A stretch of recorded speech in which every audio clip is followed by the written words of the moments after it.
Bien. Bah, écoutez, merci d'être venus si nombreux pour recevoir Monsieur Alberto Alessi. Bon, c'est un moment voilà, important pour l'école. Tout à l'heure, on parlait avec Alberto qui nous disait qu'il connaît l'ENSI, mais il n'était pas venu depuis 30 ans ici. Donc, c'est voilà, au moins 30 ans. Donc, c'est c'est- c'est important voilà, qu'on puisse aujourd'hui vous recevoir et je vous remercie infiniment d'être présent parmi nous, présent à la fois voilà, pour présenter l'entreprise, pour vous présenter aussi vous-même et puis aussi vous remercier du partenariat que vous nous avez permis de constituer avec votre entreprise et aussi avec les acteurs de votre entreprise et qui aujourd'hui fait que on a aujourd'hui 2 ateliers de projet qui sont embarqués voilà, sur une réflexion concernant à la fois votre entreprise, les produits qui y sont faits et ainsi de suite. Alors, je pense que pour l'ENSI, c'est très important aussi à double titre, parce que d'abord, vous êtes une entreprise qui incarne me semble-t-il, la réussite, d'une part, mais surtout la question de l'innovation. Innovation, enfin, depuis 1921, je crois que l'entreprise est née en 21, hein, et depuis 1921, vous avez été à la fois un acteur des innovations techniques, voilà, en modifiant instamment aussi les procédés de fabrication au sein de votre entreprise, mais aussi l'innovation, on va dire, par les usages et par le design, puisque je crois qu'à peu près dès le milieu des années 50, vous avez introduit des designers dans la création des objets. Et c'est vrai que si on considère un peu voilà, l'histoire du design en Europe, c'est quand même très très tôt dans cette histoire-là. Enfin, il y a peu d'entreprises qui, dès les années 50, ont pu, enfin le milieu des années 50, avoir ce niveau de réflexion. Et c'est ce qui vous a fait, bon, je crois, travailler quand même avec les plus grands designers, Castiglioni, Mandini, Enzo Mari aussi, Sottsass, enfin bon, tous les grands designers qui ont marqué les années 60. Et puis cette innovation, enfin, quand on pense à cette histoire du design italien, c'est vrai qu'en plus c'est une histoire qui est quand même très rattachée aussi à une forte conceptualisation du design. Enfin, j'en veux pour preuve l'architecture radicale notamment, et puis bon, portée, enfin en tout cas définie conceptuellement par Germano Celan, qui lui-même d'ailleurs avait aussi défini la question de l'arte povera d'un point de vue critique. Et c'est vrai qu'il y a un paysage, en tout cas dans les années 60 en Italie, sur la question du design, de l'architecture et de l'art, qui forme une vraie tautologie sur cette question-là. Et je crois que vous avez été quelque part là aussi l'un des acteurs, en tout cas économiques et industriels, de cette histoire-là, qui s'inscrit durablement dans le paysage italien. Et ça, je crois, c'est aussi assez rare pour le souligner. Enfin, ce que je souligne là, c'est l'interaction entre la question industrielle et puis aussi une question qui est politique, historique et philosophique, comme l'a été en tout cas l'histoire à la fois du design radical et de l'architecture radicale et de l'arte povera en Italie dans cette période-là. Donc voilà, ça dresse un peu voilà, la complexité aussi du paysage. Et puis je pense que l'ENSI est une école qui justement se revendique aussi quelque part de cette histoire-là, de ce positionnement-là en tout cas, aussi bien de par sa création que de par sa constitution et son évolution. Et c'est aussi à ce titre-là que je suis vraiment très heureux de vous accueillir, parce que je crois qu'il y a une réelle consubstantialité ou affinité entre ce que vous êtes fondamentalement et ce que nous sommes aussi par ailleurs en tant qu'école. Donc voilà, je vais vous laisser bien la parole. Je crois qu'on a un petit souci simplement d'ouverture de fichiers. Bon. Peut-être encore, il faut peut-être encore attendre une minute ou deux, non? Ce que je vais vous faire, c'est de vous raconter un peu mon interprétation d'un phénomène que je trouve très typique de la culture industrielle italienne, et que j'ai appelé le phénomène des fabriques du design italien. De ce phénomène, Alessi est un exemple. Et puisque je le connais, comme je le connais assez bien, je vais me concentrer sur cet exemple-là. Voilà. Et ça, c'est... Combien? Voilà. Bon, ça, c'est l'endroit, le lieu, le petit lac, le petit lac d'Horta où l'industrie a été basée depuis son début. À la droite, à votre droite, vous voyez la vallée de ce qui s'appelle Valle Strona. C'est une vallée très étroite. Et dans cette vallée est née, il y a 3 siècles environ, une tradition de production artisanale d'abord et puis industrielle d'objets en bois et en métal pour la table et la cuisine. Ça, je n'ai pas besoin de vous expliquer ces mots, puisque c'est votre métier. Mais en tout cas, il faut mieux éclaircir ce que j'entends pour les fabriques de design italien. D'abord, il s'agit d'environ 50 à 60 sociétés industrielles, mais qui en réalité sont mi-chemin entre une véritable industrie et un artisan. C'est ça qui les caractérise. Elles sont normalement, avec très peu d'exceptions, autour de 1 km autour de Milano. Elles sont concentrées dans les productions de meubles, de lumière et d'objets. Et elles ont mis le design Excel, c'est-à-dire la recherche poussée du design, au top de leur activité.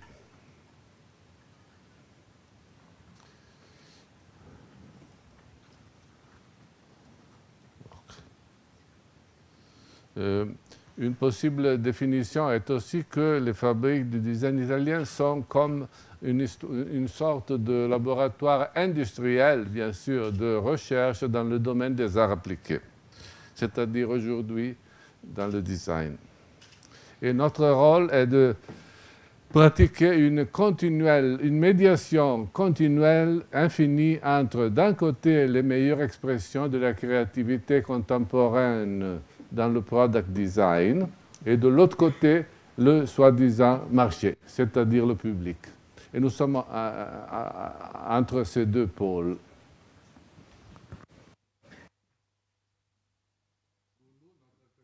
De design, et que le design est une sorte de nouvelle forme d'art et de poésie, et très typique d'ailleurs de notre temps. Et nous croyons que même dans la production internationale de masse, de grandes séries, l'approche à la création de nouveaux produits devrait être vraiment artistique. C'est-à-dire devrait être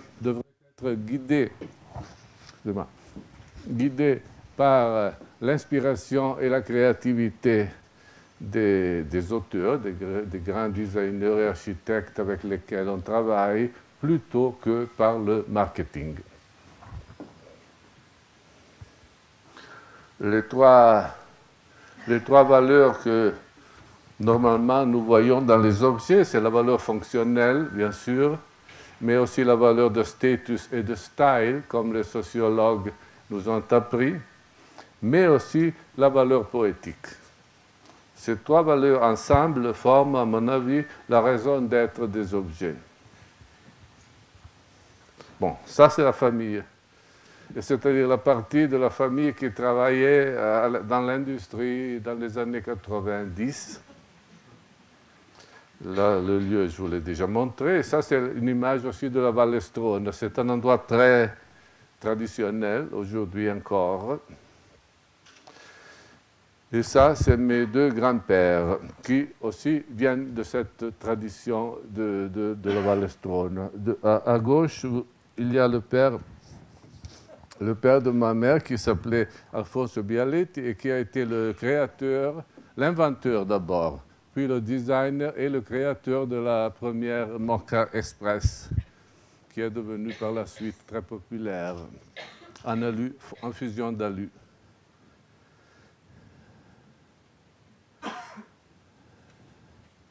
L'autre grand-père, Giovanni Alessi, a fondé la société Alessi en 1921. Voilà. On est resté dans le même endroit, on a changé un peu les immeubles, mais les années 20, les débuts. Voilà. Et puis, le design, dans le sens que nous donnons aujourd'hui à ce mot, est entré chez nous à la fin des années 30 avec mon père Carlo. Mon père a commencé à travailler en Alessi en dessinant des objets, une bonne partie des objets depuis la moitié des années 30 à la moitié des années 40. Ici, vous voyez mon père très fier avec son dernier projet pour Alessi. C'est une série une série à thé et café qui s'appelle Bombay, qui est en production depuis 1945. C'est son dernier projet pour Alessi. Après, on était après la guerre, juste après la guerre, mon père a commencé à appeler des designers de l'extérieur et des architectes de l'extérieur pour venir et collaborer avec Alessi. C'est quelques exemples de cette période qui peut être considérée comme le véritable début du phénomène des fabriques du design italien, c'est-à-dire, tout comme mon père, il y avait une jeune génération d'entrepreneurs qui sortaient de la guerre et qui étaient appelés à non seulement redessiner, réinventer leurs industries, parfois physiquement, parce qu'elles n'existaient plus, mais aussi à redessiner et à refaire leur catalogue. Or, il y a eu en cette période une très belle coïncidence, dans ce sens qu'il y a eu cette génération de nouveaux entrepreneurs d'un côté, qui s'est croisée avec une aussi nouvelle et jeune génération de jeunes architectes et designers qui ont créé depuis le début des années 50 et les années 60 une partie très importante de l'histoire du design italien.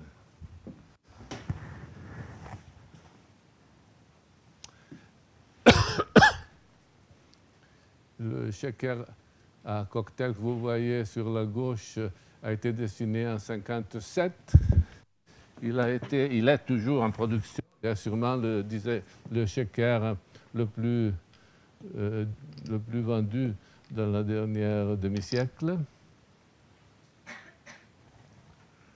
Et ça, c'est juste un petit film pour vous donner une idée du type de production de chez nous. Dici che va, Carlo, questo qua? No.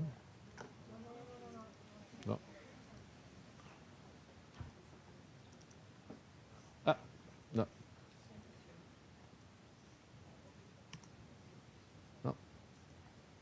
No. No.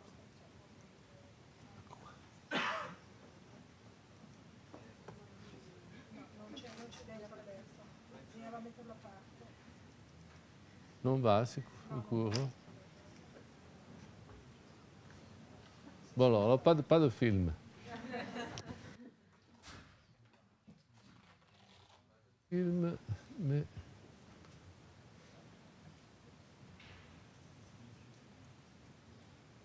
Les années 70. Alors, dans cette période, dans cette dizaine d'années, j'ai commencé à travailler avec quelques-uns des grands maîtres du design italien, parmi eux Ettore Sottsass, qui travaille avec moi, qui a travaillé depuis 1971 avec moi, quelques-uns de ces objets.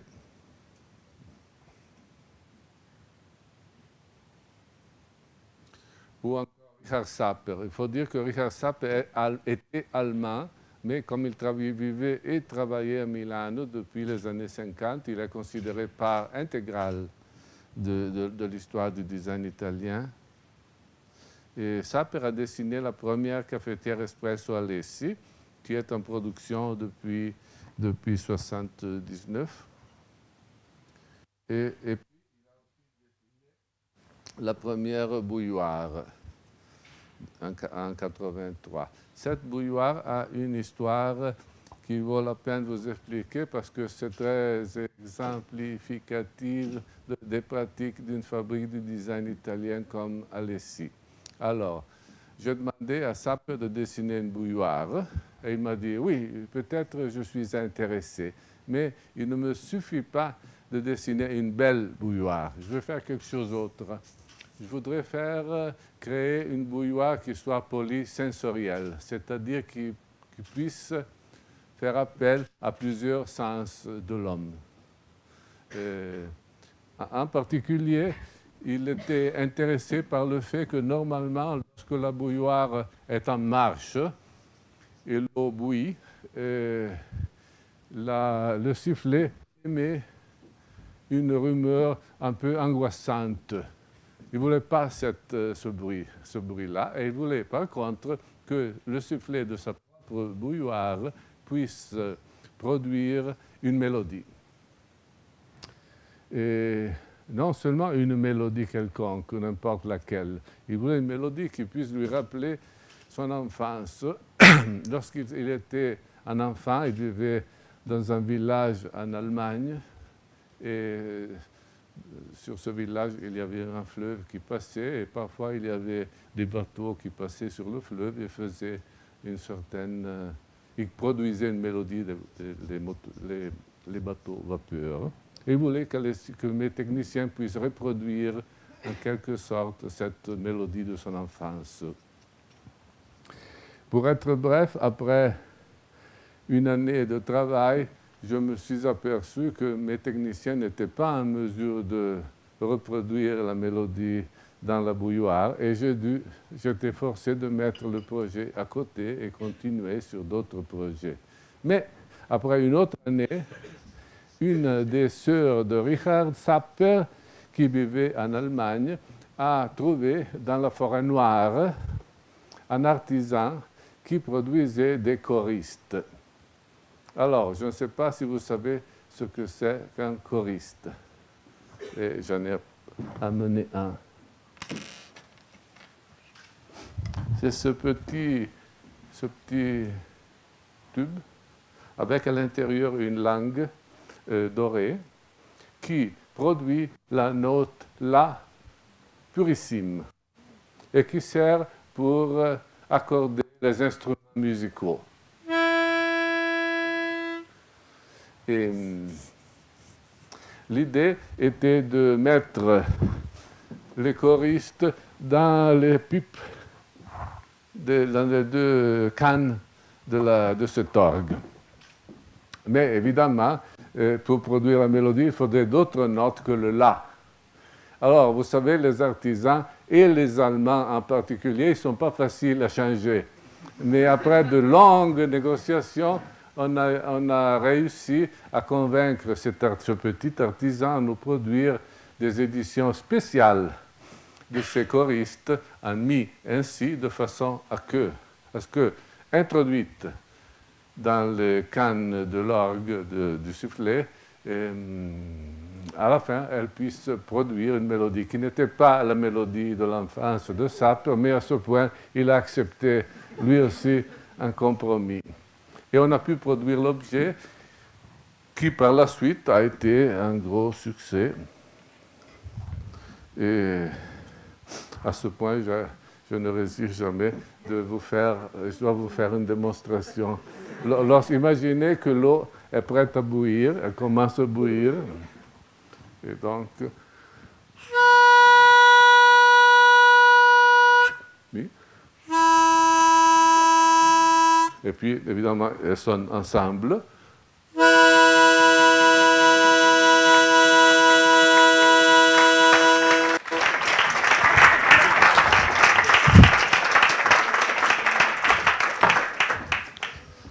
Donc, il nous a pris environ 3 ans, mais à la fin, on a eu un très bon projet qui a fait parler de lui et de nous un peu partout dans le monde, qui a été un gros succès. Et enfin, pour nous, ça a été un gros succès. Sapper a aussi dessiné la première collection de casseroles pour Alessi. Mon idée était qu'un designer, quoique très intéressant, très grand, n'était pas en mesure de donner un résultat assez intéressant en travaillant à lui seul. Donc j'ai eu l'idée de le coupler avec quelques experts de la matière, donc avec quelques grands cuisiniers de l'époque. On était à la fin des années 70. Et Sapper a en effet travaillé avec 6 cuisiniers.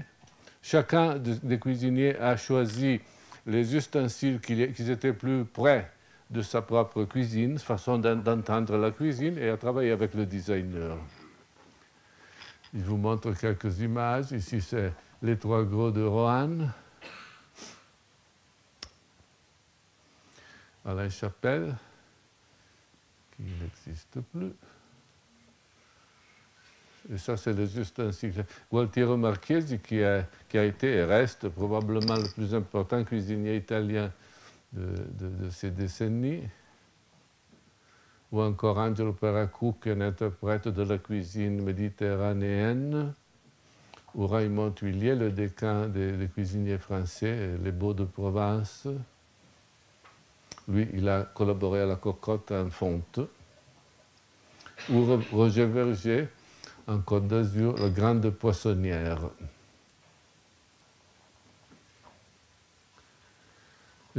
Comme je vous ai dit, non, je n'ai pas dit, mais je le dis maintenant, cette idée de mettre ensemble le grand designer et les grands cuisiniers, au début, je pensais que c'était une idée géniale, mais à la fin, ce ne l'a pas été. Parce que d'un côté, le cuisinier, le designer était un très grand cuisinier, un très grand designer, mais il ne comprenait rien de cuisine.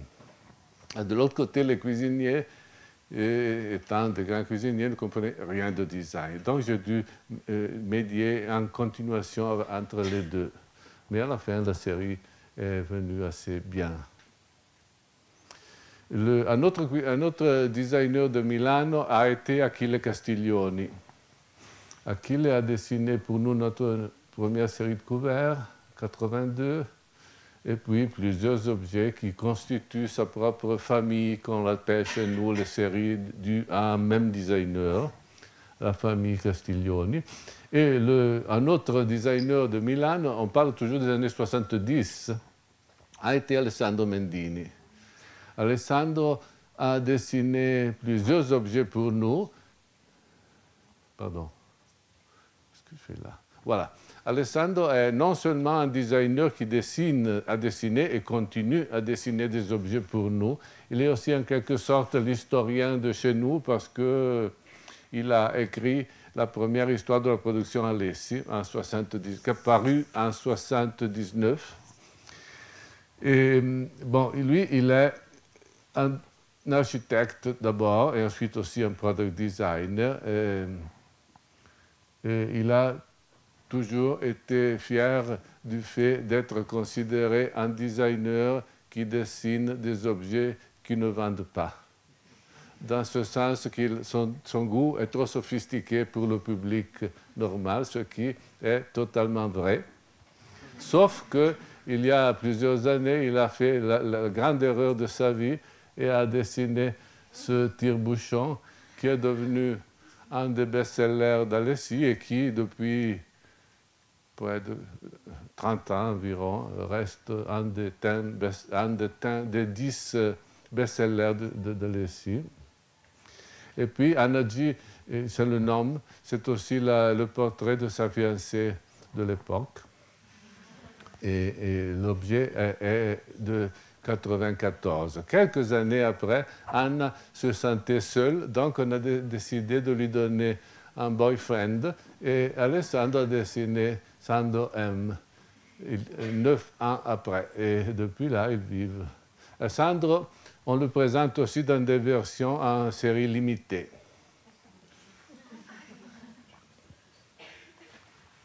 Voilà.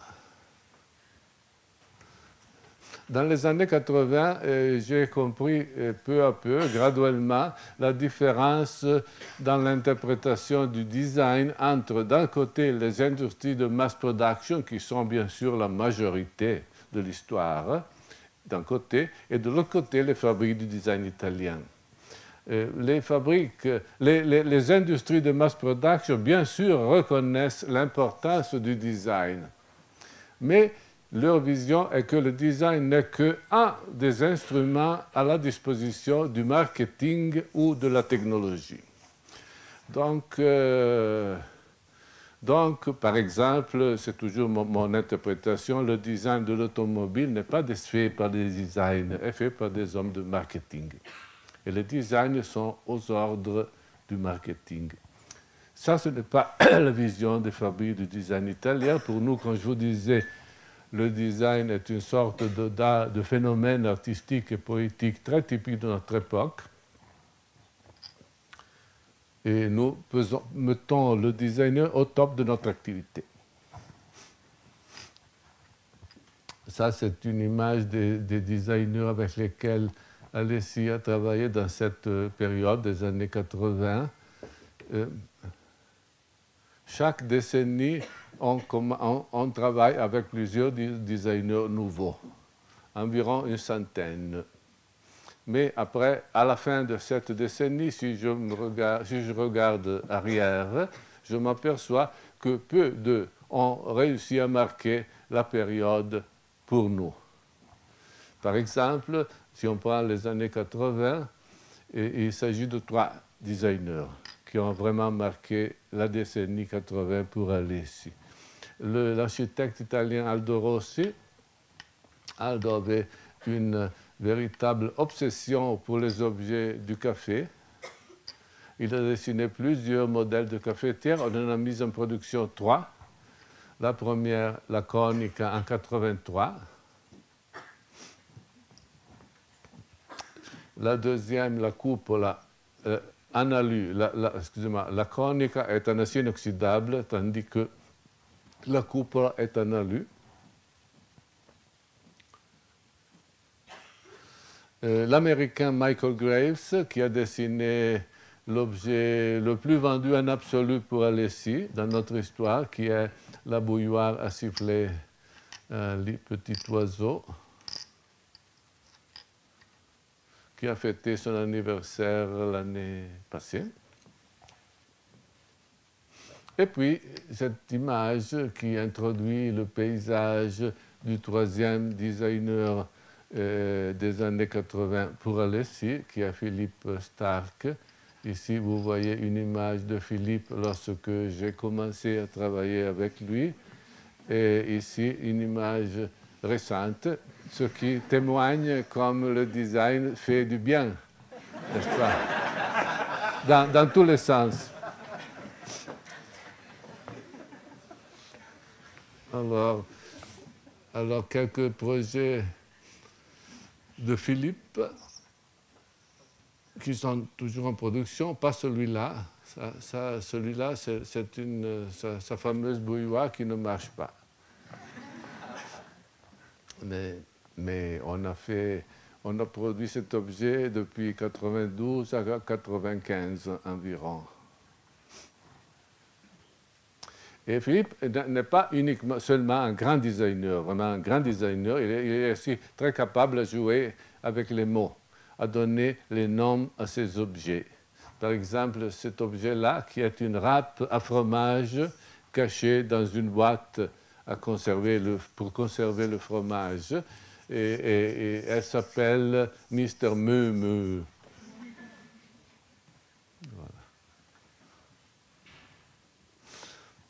Je vous racontais de cette interprétation des fabriques du design italien comme médiateur entre d'un côté les expressions les plus avancées du design contemporain et de l'autre côté le marché. Et en faisant cela, il faut bien comprendre, on n'a inventé rien de nouveau. Tout au contraire, une vision historique des fabriques du design italien peut être, on peut les voir comme le dernier anneau en ce moment d'une chaîne beaucoup plus longue qui remonte qui remonte aux arts and crafts anglaises de la moitié de 1800. John Morris. Un autre anneau de cette chaîne, ça a été le Deutsche Werkbund de Muthesius, ou encore le Wiener Werkstätte au début de 1900, avec entre autres Joseph Hoffmann, Koloman Moser et Dagobert Peche. Une autre encore en même période, la Glasgow School of Art, fondée par l'architecte Charles Rennie Mackintosh, ou le Bauhaus allemand des années 20, Gropius. Et pour vous donner une idée encore, quelques collègues aujourd'hui d'Alessi dans ce phénomène des fabriques du design italien et quelques-uns de leurs produits icônes. Et la superleggère de Gio Ponti pour Cassine, ce téléviseur des années 60 de Zanussi Sapper, cette armchair d'Urbino Romazzi de Pass, ou encore Richard Sapper pour Artemide, Achille Castiglioni et Pio Manzù pour Floss, Vico Magistretti pour Artemide, Bruno Munari pour Danese, ou encore des exemples du radical design, dans ce cas Memphis, Ettore Sozzas, ou Alchimia avec Andrea Branzi et Alessandro Mendini. Ici, vous voyez déguisé en mécanicien quelques-uns des designers et des architectes avec lesquels on a travaillé, Achille Castiglioni, Enzo Mari, Aldo Rossi et Alessandro Mendini. Je disais que chaque décennie, on connaît, on rencontre et on commence à travailler avec environ une centaine de nouveaux designers, nouveaux pour nous, designers. Cela veut dire qu'on est obligé de travailler à une énormité de projets. Donc, on a une activité de prototypisation et de recherche sur l'objet très poussée. On produit des centaines de prototypes chaque année que, par la suite, on met dans notre musée. Je vous montre quelques-uns de ces prototypes qui n'ont jamais été produits. Ça, oui, ça a été produit par la fille, bien sûr. Mais le bracelet, les deux bracelets que vous voyez au bout, le blanc et le noir, ont été dessinés par Francesco Anfiteatrov. Un des projets les plus fous qu'on a développé, un autre projet fou, ça a été avec un designer de Naples qui s'appelle Riccardo Dalisi et qui a commencé à travailler à la cafetière napolitaine. La napolitaine est une cafetière filtre qui était très en usage en Italie jusqu'à la guerre.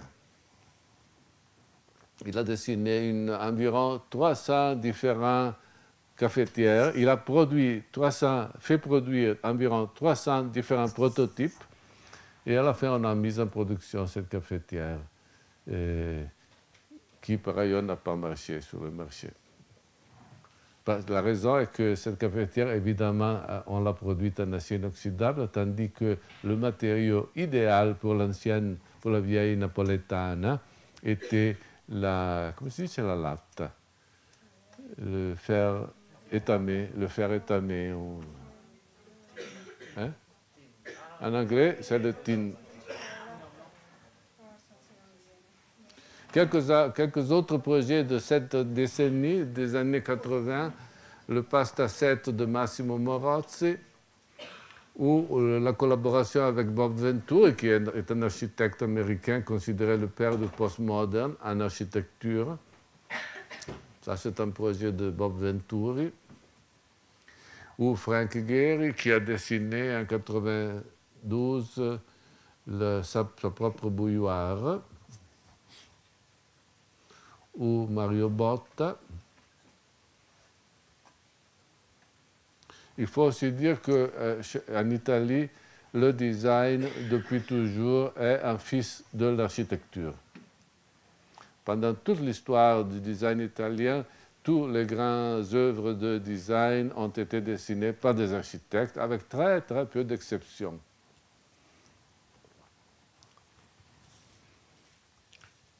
Donc, on fait recours assez souvent au monde de l'architecture pour voir si jamais il y a des architectes qui sont intéressés et capables de s'exprimer aussi dans des termes industriels, dans des objets petits.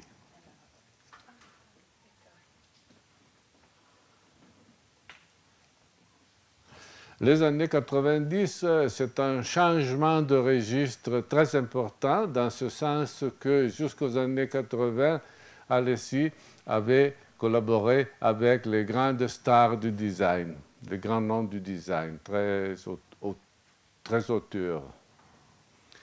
Et à ce moment, j'ai senti une sorte de besoin d'ouvrir les portes d'Alessi aussi aux jeunes designers, chose qu'on a fait depuis 90. Et la première opération de projet qu'on a développé avec des jeunes, ça s'est appelé Family Follows Fiction. Et il s'agissait surtout de jeunes designers italiens, pas uniquement, mais surtout italiens. Ce duo King Kong, Stefano Giovannone et Guido Venturini, ont été parmi les plus intéressants. Ils ont créé cette icône Girotondo qui a été un succès très populaire. Ou encore, ça c'est un doseur pour sucre, coupe à fruits.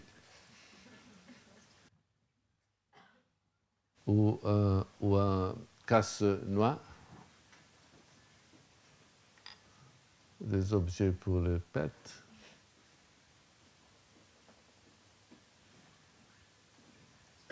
Et le Merdolino qui a été la découverte d'un nouvel espace dans la maison qu'Alessi n'avait jamais habité jusque-là. Bien sûr, les années 90 ont aussi étaient aussi représentées par l'autre pôle qui était plus calme, disons, et aussi minimaliste dans le sens de la collaboration avec Jasper Morrison, qui a bâti sa propre famille, qui a un bon succès dans notre catalogue.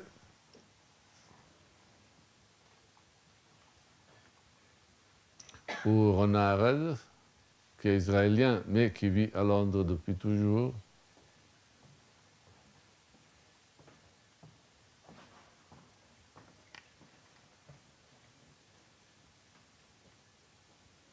Pour vous expliquer où on est en ce moment, on a, je crois, on a 4 voies de développement.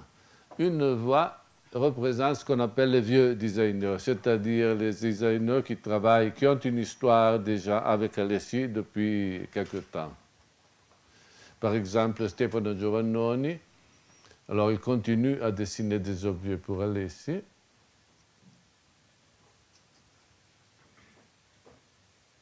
Ça, c'est une collection qu'il a dessinée et qu'on a fait en collaboration avec un musée, avec le Palace Museum de Taïwan, inspiré à la tradition des arts appliqués aux objets chinoises.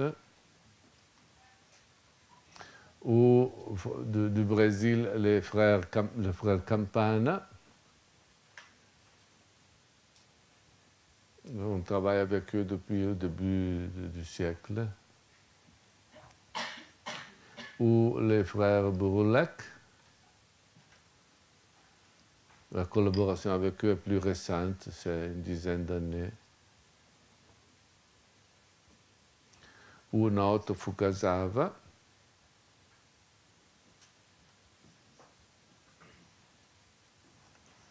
Credi che nessun filmato va, eh?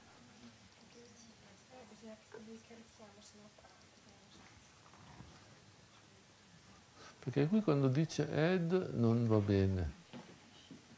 Guarda, dice Ed. No.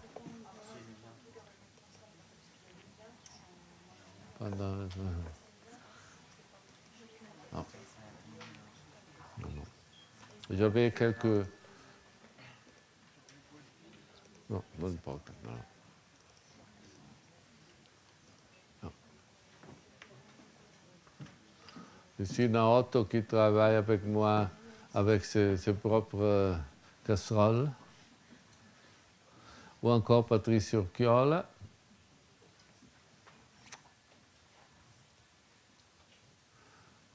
Ou Daniel Libeskin.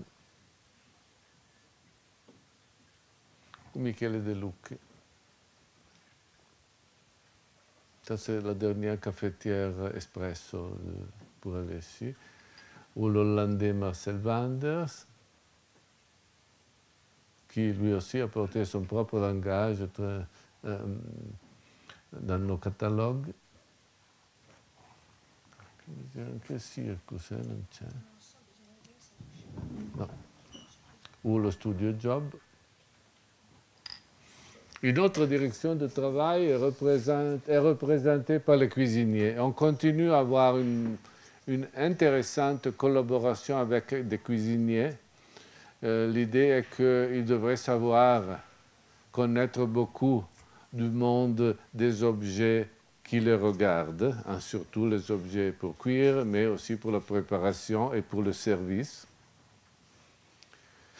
Et par exemple, Alain Ducasse est venu un jour, il y a une dizaine d'années, me présenter cet objet qui s'est appelé pasta pot et qui était une casserole spécialement conçue pour cuire les pâtes.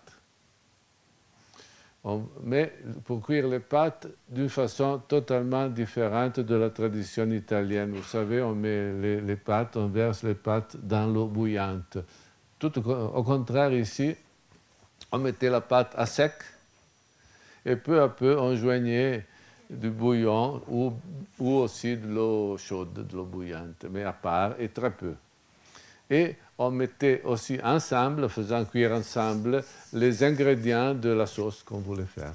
Donc à la fin, on ne versait pas, toute l'eau est restée dans la pâte, tous les amidons restaient dans la pâte et aussi la sauce était incorporée à la pâte. Donc le goût est assez différent de la tradition italienne. Il disait à Patrick Juin, on va apprendre aux Italiens à cuire les pâtes. Et je dois dire que le goût est assez intéressant. Je ne peux pas dire que c'est mieux, mais c'est très intéressant. Mais on a eu un problème de nature culturelle, c'est-à-dire en Italie, on n'arrive pas à vendre cette casserole. Parfois, les habitudes comptent plus que l'esthétique. On a aussi travaillé avec Nathalie Grasset et Pierre Hermé, le chocolatier, sur une petite collection d'objets pour la pâtisserie qui s'est appelée Les Essentiels de pâtisserie.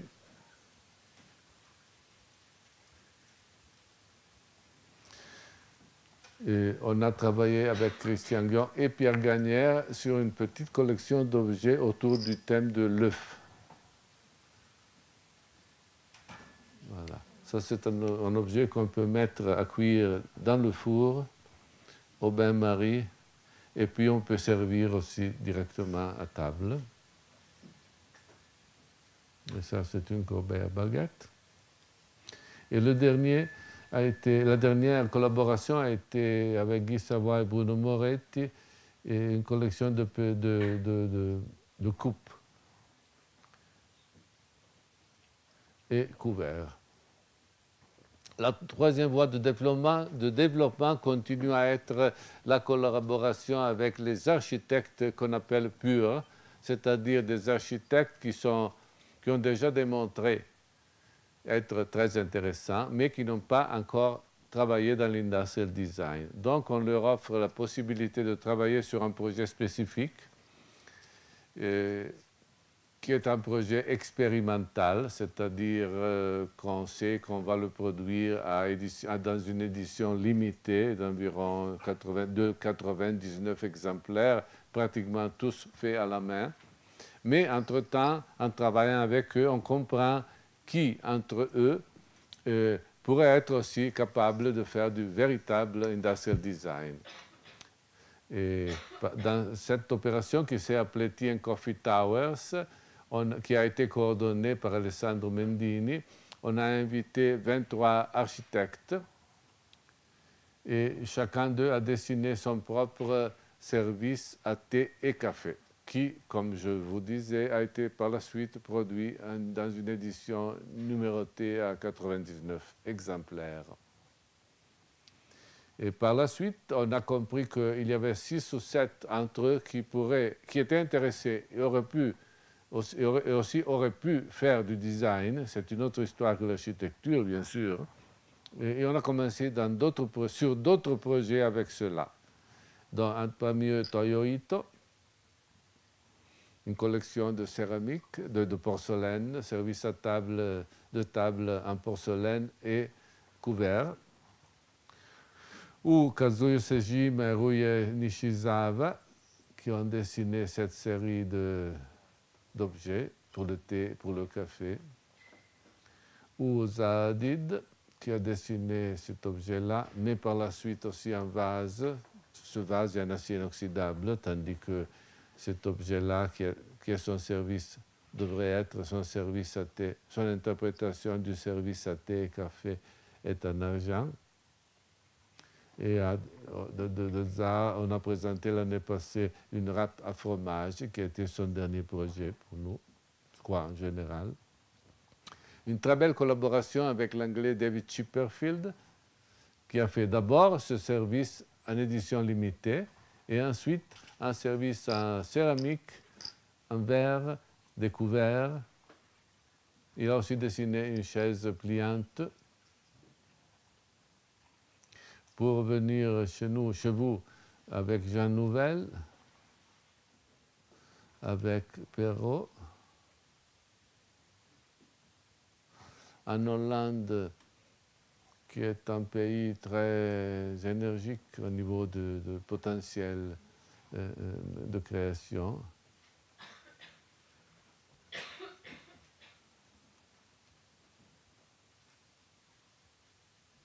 Bilaretz est un autre architecte hollandais qui a dessiné d'abord ce service à thé et café et par la suite cette bouilloire électrique qui est en train d'avoir beaucoup de succès. Ou en Italie, les Fuxas.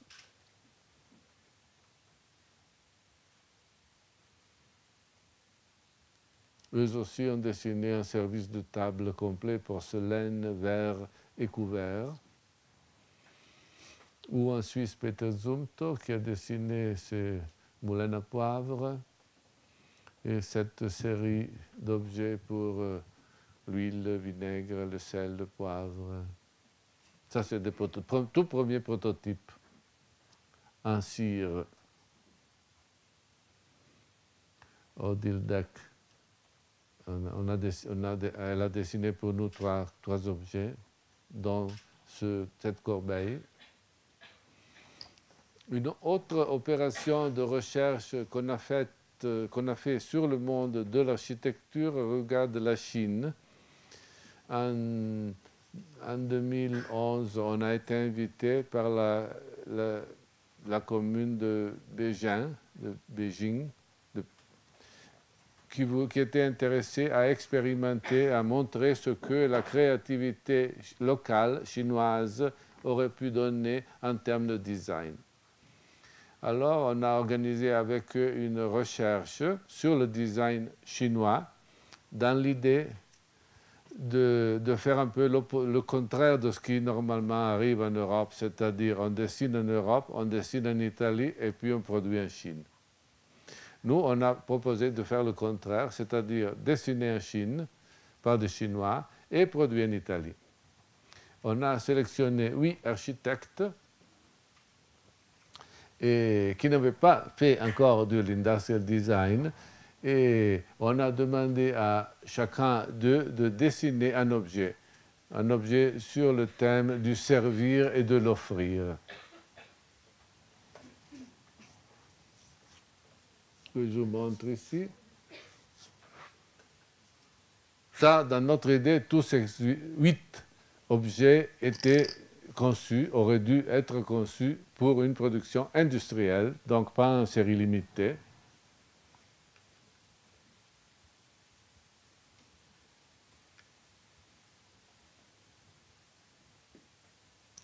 C'était que des architectes,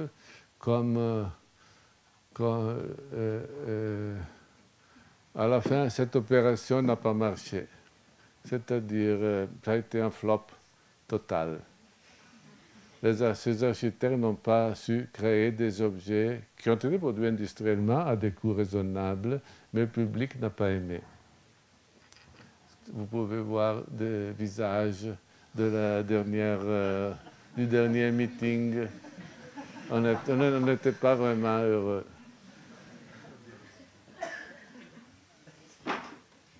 Et la quatrième et dernière ligne de travail regarde toujours les jeunes. C'est-à-dire, depuis 1990, on a ouvert cette voie de collaboration avec les jeunes designers et on continue à travailler avec des jeunes. On est très ouvert. Je pense qu'un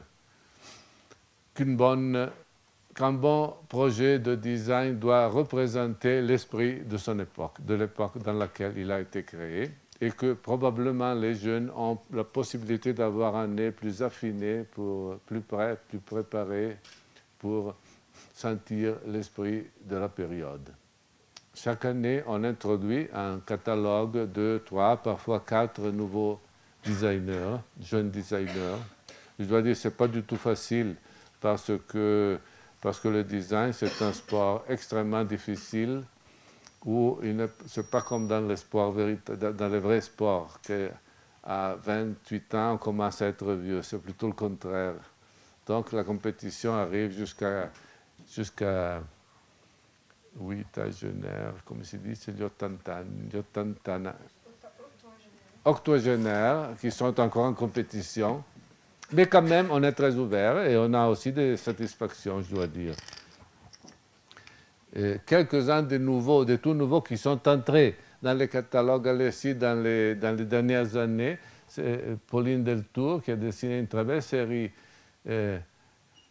en fil, ou Gabriele Chiave sur Orange Pillar, Giulio Iacchetti, Lisa Vincitorio, le nom est italien mais elle est australienne. Abby Ellis, aussi australienne. Inga Sempe, qui a dessiné une très belle série de couverts. Ou Naoko Shintani, ou Valerio Somella. Et voilà. Et maintenant, on passe à la borderline. Qu'est-ce que c'est que la borderline? La borderline, c'est une façon pour essayer d'expliquer la façon de travailler d'une fabrique du design italien comme chez nous, comme Alessi. Comme Alessi. Et pratiquement, c'est ça. La borderline, c'est ça. Et une fabrique de design italien comme Alessi a le destin de travailler très proche sur une borderline. Une borderline qui divise d'un côté la zone du possible et de l'autre côté la zone du pas possible. La zone du possible est représentée évidemment par de nouveaux projets, de nouveaux objets, de nouveaux produits que par la suite le public comprendra, aimera, désirera et peut-être achètera. Et de l'autre côté, la zone du pas possible est représentée par des objets et des projets que le public n'arrive pas à comprendre. Donc, il ne pourra jamais désirer ni acheter. Or, le problème, c'est que le positionnement des fabriques de design italien et des designers, des grands designers, est de travailler toujours dans cette borderline. C'est un travail très difficile. il faut dire, parce qu'il suffit de bouger un tout peu et on risque de tomber dans la zone du pas possible. Et ayant bien compris cela, l'industrie de production de grandes séries, qu'est-ce qu'elle fait? Elle essaye de travailler le plus loin possible de la zone de la borderline. En faisant cela, on ne court pas, on n'aura pas le risque de dessiner des objets qui tombent dans le pas possible. Et cela est vrai. Mais de l'autre côté, il y a l'autre côté de la médaille est représenté par le fait que les produits de production de masse, de grande consommation, sont toujours timides, copiés les uns des autres, normalement sans un véritable esprit d'innovation. Les automobiles, normalement, sont copiées les unes des autres, ne sont pas vraiment originales, même des téléviseurs ou les objets de grande série. Par contre, travailler très proche, comme je disais, de la borderline, si on arrive à faire un nouveau projet qui est sur la borderline, mais dans le bon côté, alors c'est très bon parce qu'on arrive à créer un objet innovatif sur lequel on bâtit une sorte de monopole. C'est ce qu'on a fait chez nous avec les cafetières ou les bouilloires d'auteur. Ce monopole ne dure pas longtemps, évidemment, mais c'est quand même une histoire intéressante pour l'industrie. Et basta. Et la formule pour essayer de comprendre où on est avec cette histoire de la borderline, on a développé une formule qui s'appelle la formule del successo. La formule del successo est une sorte de modèle mathématique qui nous permet de comprendre avec précision, lorsqu'on a face à nous un nouveau prototype, de comprendre quelle serait sa vie, son sort, si on décidait de le mettre en production. C'est-à-dire quelle serait la réaction du public, de notre public. Ça, c'est la formule. La formule est divisée en 4 paramètres. Les 2 paramètres centraux, c'est les 2 paramètres typiques des fabriques du design italien. Un, imaginary, on essaye, on pourrait dire la beauté. Lorsque le public dit « Oh, ce que c'est beau !» Voilà. Ça, c'est le grip que cet objet-là a sur la mémoire, sur l'imagination, sur l'inconscient du public. Et l'autre communication, langage, mesure la caractéristique de cet objet, de ce prototype, à être employé, utilisé par le public, par le potentiel acheteur, pour communiquer quelque chose aux autres. Par exemple, la mode travaille beaucoup dans ce pilier, dans ce paramètre. Et puis, il y a aussi les 2 paramètres périphériques qui sont fonction et prix. La fonction est normalement mesurée sur le standard de la typologie, c'est-à-dire, si je présente une nouvelle cafetière, là, le paramètre fonction, le jugement sur le paramètre fonction sera fait par le public sans doute sur la fonction standard de la première cafetière espresso de mon père maternel, de mon grand-père maternel. Et le prix, c'est l'histoire du prix. Alors, qu'est-ce qui arrive? Que théoriquement, le score maximum, ce serait 4 fois 5. Chaque paramètre est divisé en 5 échelons. Le théorique maximal serait 4 fois 5, donc 20. En réalité, ça c'est virtuel. En réalité, le maximum dans l'histoire d'Alessi, c'est 18. Lorsque nous avons face à nous un projet qui a 18, on sait qu'on vendra 100 000 exemplaires à l'année. Vous ne croyez pas. la zone, par contre, la zone, et ça c'est disons, les zones standards des projets à l'ESI. Comme vous voyez, on est très fort ici, dans les deux paramètres centraux, pas tellement pour nous, mais pour le fait que nous travaillons avec les plus intéressants designers existants. Et il faut apprendre encore beaucoup dans les deux paramètres marginaux, périphériques. Je dis périphériques, ils sont périphériques pour nous, mais ils ne sont pas périphériques pour nos clients.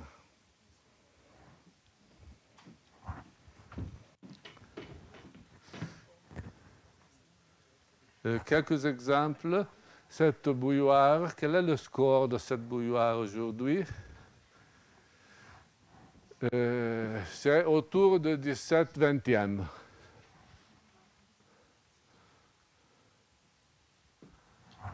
Quel est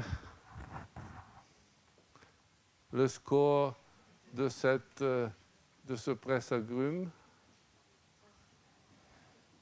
C'était en 18/20. Je dis c'était parce que je me réfère à la première phase de vie de l'objet. Lorsqu'on a... comment je peux dire parce que vous voyez, les objets dans notre histoire ont deux phases de vie. La première phase va de la présentation à la 3e année. Et la deuxième phase de vie part de la 3e année en avant. La première phase, il arrive un phénomène intéressant, c'est que le public est dominé par comme Philippe Starck disait, les design victims. C'est-à-dire le public qui est très intéressé aux nouveautés du design et qui pardonne beaucoup dans les deux paramètres périphériques. Lorsqu'il arrive que des objets qui ont un potentiel d'expression très fort ou de communication très fort puissent arriver à des quantités, à un succès vraiment extraordinaire. Après, il y a la deuxième phase. Dans cette deuxième phase, qui part à la 3e année, le public est par contre dominé par ce que nous appelons la Signora Maria. Cette Signora Maria est bien sûr intéressée et sensible aux deux paramètres centraux, mais elle est aussi très intéressée aux paramètres périphériques. C'est-à-dire, si elle cherche une cafetière, elle voudrait avoir une cafetière qui fait du bon café. Et elle est aussi attentive au prix qu'on lui demande. Donc, dans le magasin, elle va contrôler les prix des différentes cafetières, ce qui balance un peu l'histoire. Je ne sais pas si j'ai ici, non, je n'ai pas la deuxième phase, mais quand même, un objet qui a plus de 30 ans aujourd'hui reste sur les 15/20e. Donc, pour être plus clair, il a perdu beaucoup dans le paramètre fonction parce qu'à la fin, le public a compris qu'il y a d'autres façons de presser les agrumes qui marchent mieux, mais il continue à être très fort dans les deux paramètres centraux.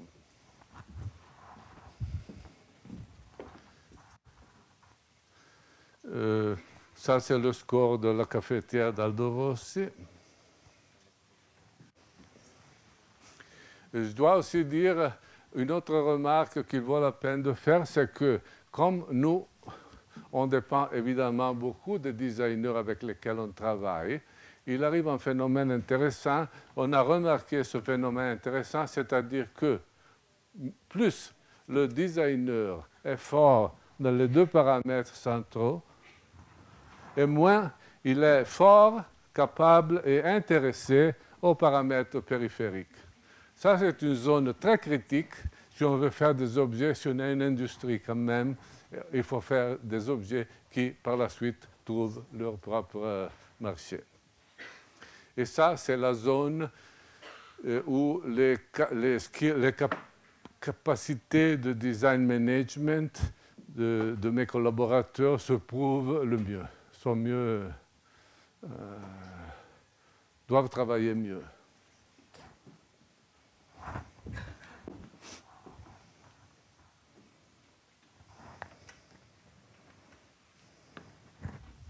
Je ne sais pas si j'ai le temps ou si vous êtes fatigué. Je peux m'arrêter ici ou autrement je vais continuer. Qu'est-ce que je fais, Lisa? On peut faire ça encore. La collaboration avec d'autres compagnies, il est arrivé dans les 20 années récentes qu'on a commencé à collaborer avec d'autres industries dans des endroits de produits, dans des zones de produits où Alessi n'ira jamais seul. Et qu'est-ce qu'on fait? On fait le design management et la vision de marketing avec ces industries.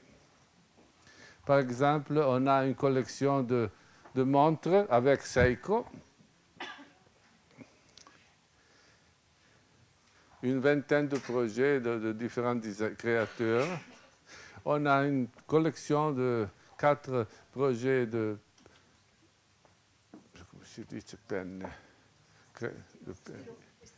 stylos avec Mitsubishi. On a des téléphones avec le premier avec Siemens, des cordless avec Siemens et l'autre avec Telecom Italie.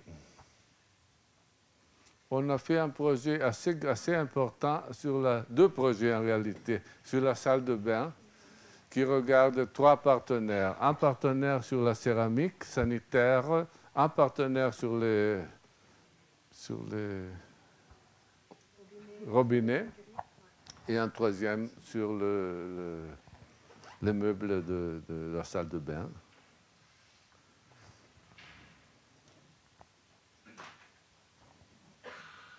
On a fait aussi un projet avec Alessandro Mendini et un partenaire sur la cuisine. On a fait une version de la Fiat Panda. Ça, c'est quelques-uns des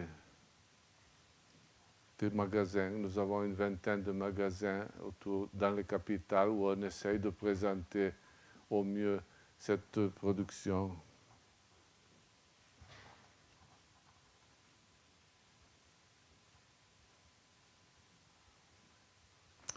Bon, ça c'est juste pour vous montrer qu'on a aussi cette production qui s'adresse directement au restaurant. On fait parfois, voilà, on a fait des projets spécifiquement pour des lignes aériennes.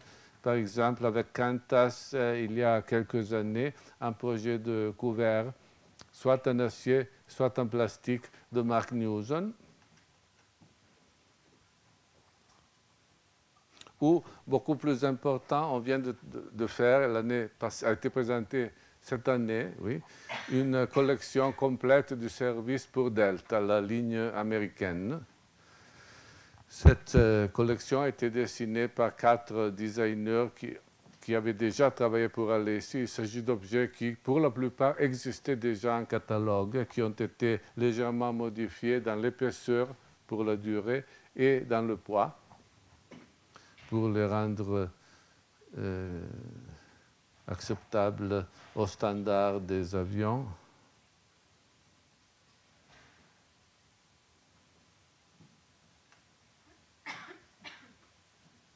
Ça, c'est des projets qu'on conçoit spécialement pour des clients.